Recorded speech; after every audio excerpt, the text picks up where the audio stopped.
বন্ধুরা, আজকে আমি দই বড়া করব।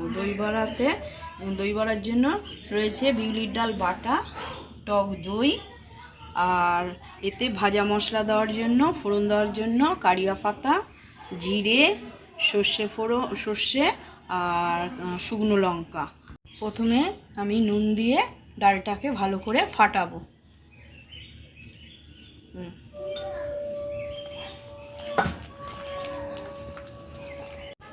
আমি হাত দিয়েই ফাটাচ্ছি, এটা অনেকক্ষণ ধরে ফাটাতে হবে।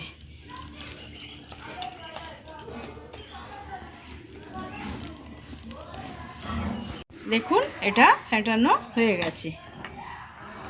কড়াই গরম হয়ে গেছে, এবারে তেলটা কড়াতে গরম হতে দেবো। একটু বেশি করে তেল দিতে হবে, কেননা বড়াটা হবে তো, ওই জন্য একটু বেশি করে তেল দিতে হবে।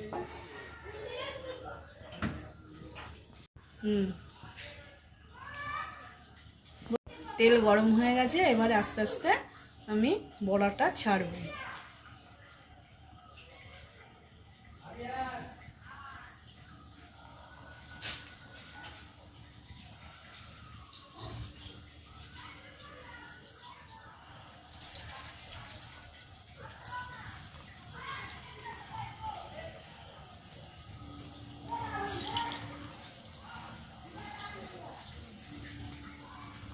এমনি করে আমি একসঙ্গে 7-8টা বড়া দিয়ে দেবো, দিয়ে এগুলো ভাজবো।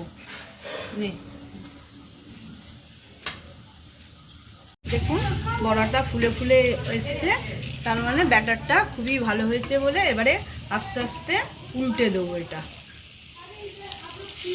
এক একটা করে উল্টে দেবো, উল্টে দিয়ে এগুলো লাল লাল করে ভাজবো।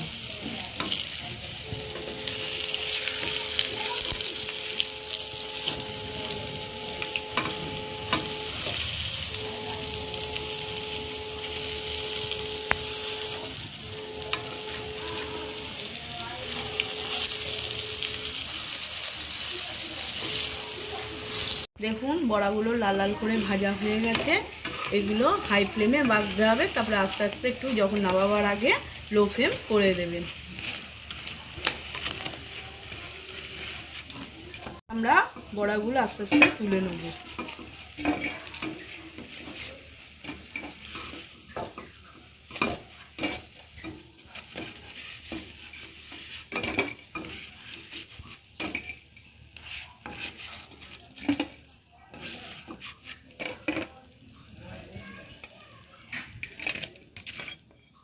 এমনিভাবে বাকি বড়াগুলো আমি সব আস্তে আস্তে ভেজে নেব। আবার 7-8টা দেব, দিয়ে আস্তে আস্তে বাকি বড়াগুলো সব ভেজে নেব।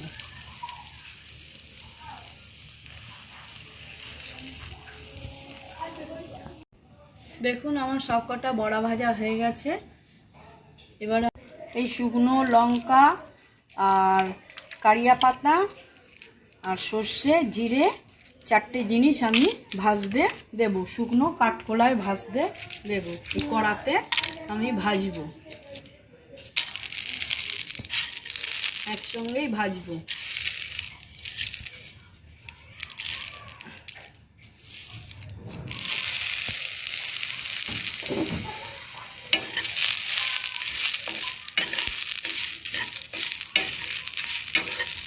এটা ভালো করে একটু ভেজে নেব, ভাজার পরে এটা মানে নামিয়ে নেবো, তারপরে এটা আমি গুঁড়িয়ে নেব।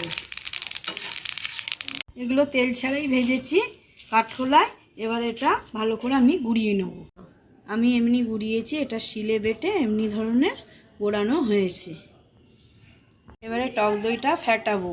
টক দইতে একটু নুন দেব, পরিমাণ মতন নুন দেব, তারপরে একটু চিনি দেব।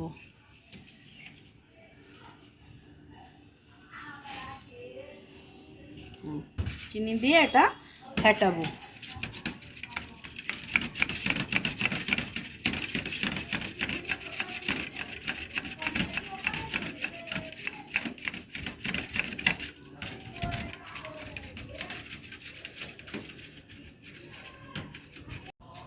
এটা আমরা বড় পাত্রে করছি, এটা পরিমাণ মতন একটু ফেটিয়ে জল দিয়ে দিতে হবে।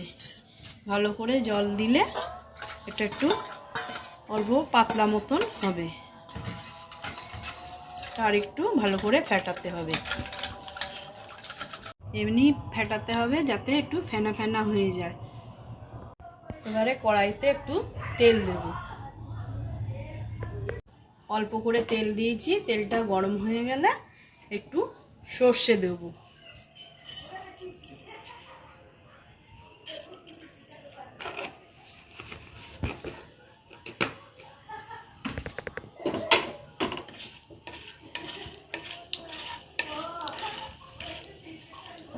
এই সর্ষে যে ফোড়নটা করেছি এটা টক দইয়ে ঢেলে দেবো।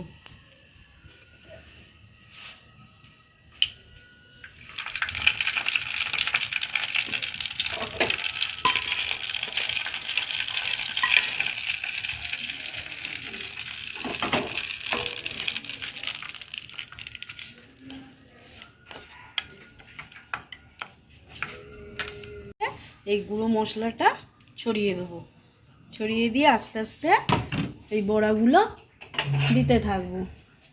এই আস্তে আস্তে এই বড়াগুলো দিতে থাকবো।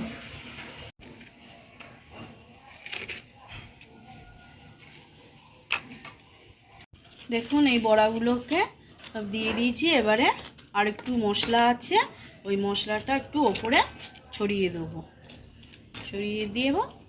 তারপরে এটা ভিজতে থাকবে, কিছুক্ষণ বাদে এগুলো খাওয়া যাবে।